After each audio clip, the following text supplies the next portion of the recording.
McCreesh saved my life. I don't really think if I hadn't gotten here, I'd probably be dead today. Bobby Livingston says McCreesh Place, one of St. Peter's homes, saved his life. He's disabled and was living in an emergency shelter. McCreesh Place is affordable housing to help homeless men have a permanent place to live. Since about a third of the residents have physical or mental disabilities, there are support services like counseling and access to a nurse.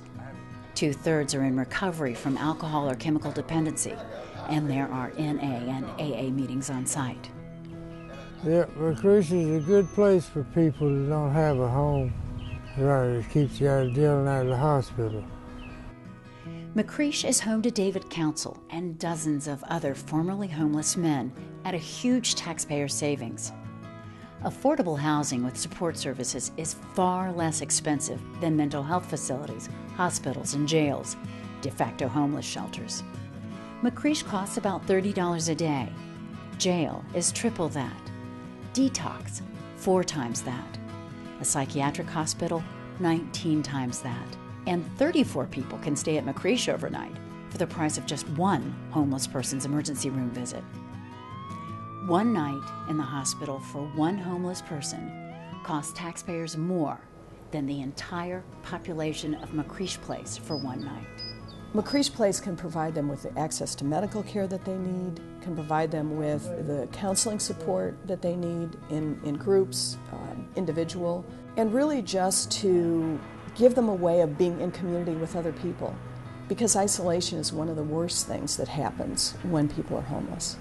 Pat Mumford, Charlotte's Director for Neighborhood and Economic Development, says from the city's standpoint, McCreesh makes economic sense. This is a very well-run organization. McCreesh has an operating budget of $600,000 a year, and residents pay 30% of their income in rent. They're going to either be at the jail, which is our largest homeless shelter that we have, or they're going to be in an emergency room, or they're going to be utilizing mental health services or some service that costs the taxpayer money.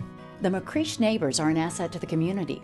Michael Geller is president of the Villa Heights Neighborhood Association. They are great guys. They're not homeless. They're living in a place and they're being a participating member of our society. You can't ask for something better than that. It's taking somebody off the street and giving them a place to live where they can be a productive person. City records show neighbors have never called police to McCreesh in the entire time it's been open. When you sit down and you look at the cost to our community for a population that is not properly served, it is immense. It is huge. And when you look at what we can do here for so much less money, our community ought to be proud of what McCreesh Place is doing to make good use of the resources that we have so that there are fewer interventions by police and the hospitals and other public services that are very expensive, incredibly expensive. There are numerous practical reasons to support apartments for formerly homeless men. Money saved, emergency rooms less crowded, fewer police and ambulance calls. But former resident Bobby Livingston says you can't put a price on a person's well-being. If you want to help somebody or organization that really and truly works, McCreesh is the place to do it.